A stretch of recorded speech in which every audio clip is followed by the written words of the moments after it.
everybody, it's Nina. Welcome back to a new Studio Monday video. I'm going to be showcasing the beautiful Zig Gem watercolors. Now, if you've not used these watercolors before, these are beautiful jewel tones and they are a really pretty metallic watercolor. What I like about these watercolors is that not only can they be used on white paper and on your watercoloring projects, but one of the really awesome things about watercolors such as this is the fact that it works so well on dark cardstock. And that's what I want to demonstrate with you today, because I think this is where these colors really kind of show through and have a really vibrant and just pop effect. So let's get started in creating the card.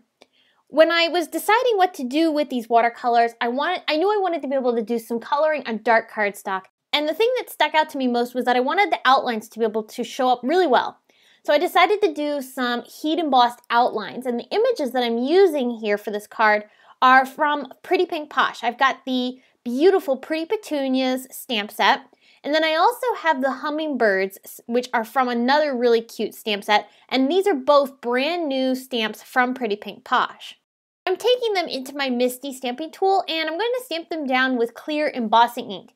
And this is, like I said, because I wanted to do some embossed outlines because I felt that this would give me the best outline result. It would really make the colors pop, and it also is going to help with the watercoloring because the embossed outlines have a raised area once they've been embossed. So then you end up with these wells, let's put it as, for where your color is going to just stay in place. It's not going to migrate into another area of your coloring. So that's going to help you when you're coloring to not have any wet areas contaminate another color. So I melted that embossing powder, which was from Brutus Monroe, was the Alabaster White. And this is where I'm going to start bringing in the watercolors. Now, I'm coloring these images with very little water. I'm being very careful with how much water I put down here, because I don't want to oversaturate the paper. I want there also to be a nice vibrant effect with these colors. So by using less water, and I'm basically using just enough to get this to move, that's going to allow me to get the most vibrant results, and it's also going to help the paper stand up to all of the water. Because like I said, this is cardstock. This is not watercolor paper. So this is the Simon Says Stamp Soft Navy cardstock. I chose navy over black because I'm a color girl. I love color, and navy for me kind of almost sometimes feels like a neutral.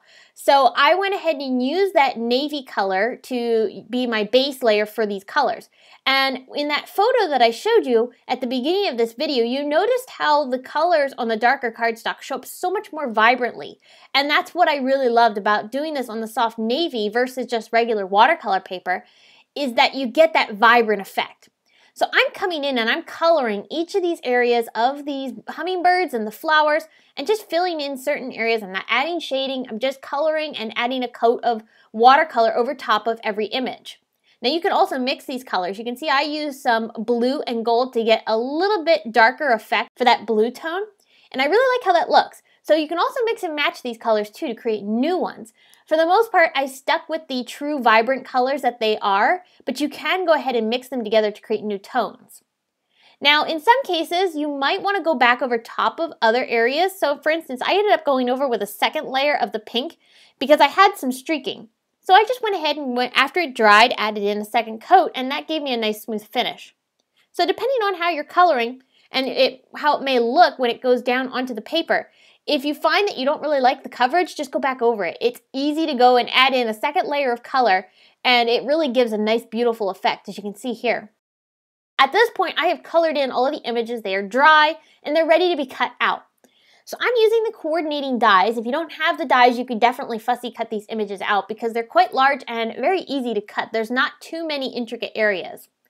So I took the coordinating dies, cut out my images, and now I'm starting to arrange them onto my card base, which is an A2 size card. This is soft navy cardstock once again, and I'm going to pop all of these images up off of the card base, and that's going to give me a lot of dimension and give some nice depth off of the card panel. As I'm layering these down onto my paper, I'm making sure not to press them hard yet, so that way as I add these images down, I can lift them up and rearrange things and just get the placement just right. Now, one other thing I'll mention is that there are some gaps, and I like to make sure that I have everything filled in nicely. So I have a trick for you on this because, like I said, these are all the images that I colored. But we can use the pieces that are hanging off of the card to fill in the rest of the panel. Because we have all these smaller pieces now that basically we just need small pieces to fill in these little small areas. We don't need giant full images once again. So I'm taking all of those little pieces that I cut off that were hanging off the side of my card from the first set of images that I applied down. I'm just taking those pieces and I'm putting them in the corners and filling in the little spaces that are left open. And now I have a really great and full card design. And it was super easy because all I had to do was reuse those chips that were left over from cutting off the sides of the cards. So you don't worry about having to make sure you have lots of images to be able to fill in those nooks and crannies. You can probably do so just by going ahead and using the leftover scraps that are from the card that you cut off the first time around. So here's my panel ready to get a sentiment attached down onto it. Now the sentiment I used is from the Pretty Pink Posh Script Thanks die set, which is so gorgeous. But I wanted some separation between the flowers and that delicate script, so I wanted an outline, and outlines are so popular right now with using with sentiment dies. But this particular die doesn't have one. So I'm taking some vellum, and I'm taking the die itself, and I'm using a pencil, and I know this is kind of hard for you to see what I'm doing here, but I needed to get that pencil in over top of that die. But I am tracing the outline of the die.